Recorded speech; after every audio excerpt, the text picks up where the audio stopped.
রব্বুল আলামিন গভীর রজনী পর্যন্ত দিনই আলোচনা করার পরে গুনাহ মাখা হাত আমরা তুলে ধরেছি। আল্লাহ, রাত যত গভীর হয় দুনিয়ার মানুষের দরজা বন্ধ হয়ে যায়, আর রাত যত গভীর হয় আপনার রহমতের দুয়ার তত উন্মোচিত হয়।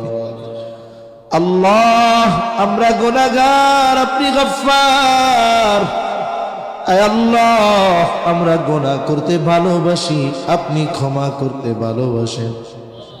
আপনি আপনার গফুর, গফফার, রহিম, রহমান নামের ওসিলায় যে যেখান থেকে হাত উঁচু করেছে আল্লাহ আমাদের বিগত জীবনের সব ধরনের গুনাহগুলো মাফ করে দেন। আল্লাহ, আমাদের আত্মীয় স্বজন যে যেখানে আছে মাফ করে দেন।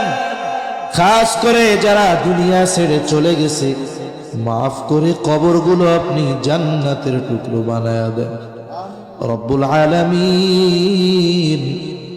আশেপাশে যত কবরস্থান আছে, যত মুমিন মুমিনাত শহীদ আছে, সকলকে মাফ করে কবরগুলো আপনি জান্নাতের টুকরো বানায়া দেন। আয় আল্লাহ, খাস করে অত্র প্রতিষ্ঠানের জন্য জমিদাতা এই মসজিদের পাশে শহীদ আছে আল্লাহ রব্বুল আলামিন, তাদের মাফ করেন, জান্নাতে উচ্চ মাকাম আপনি তাদের দান করেন রব্বুল আলামিন। যারা অসুস্থ সুস্থতা দান করেন আল্লাহ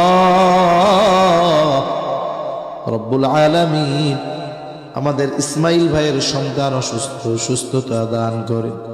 আরো অনেকে দোয়া চেয়েছে, আয় আল্লাহ, যে যে উদ্দেশ্যে দোয়া চেয়েছে সকলের মনের নেক চাওয়া, নেক আশা আপনি কবুল আর মঞ্জুর করে নেন রব্বুল আলামিন। ওলামা হযরত যত কিছু আলোচনা করেছেন, যে যতটুকু শুনেছে প্রয়োজনীয় কথা স্মরণ রেখে আমলের কথাগুলো আমলে পরিণত করার তৌফিক আপনি দিয়ে দেন রব্বুল আলামিন। খাস করে এই মাদ্রাসা কবুল আর মঞ্জুর করে নেন। আয় আল্লাহ, মাদ্রাসায় যে যেভাবে সহযোগিতা করে আল্লাহ সকলের সকল প্রকার সাহায্য সহযোগিতা কবুল আর মঞ্জুর করেন। মাদ্রাসার যত প্রয়োজনীয়তা আছে গায়বী খাজানা থেকে ব্যবস্থা করে দেন। ওস্তাদ ছাত্র সকলকে কবুল করে নেন। জমিদাতা পরিচালনায় যারা আছে কবুল আর মঞ্জুর করে নেন। আয় আল্লাহ, মাদ্রাসা সহ তাম দুনিয়ার সকল মাদ্রাসাগুলো ষড়যন্ত্র চক্রান্ত থেকে হেফাজত করেন।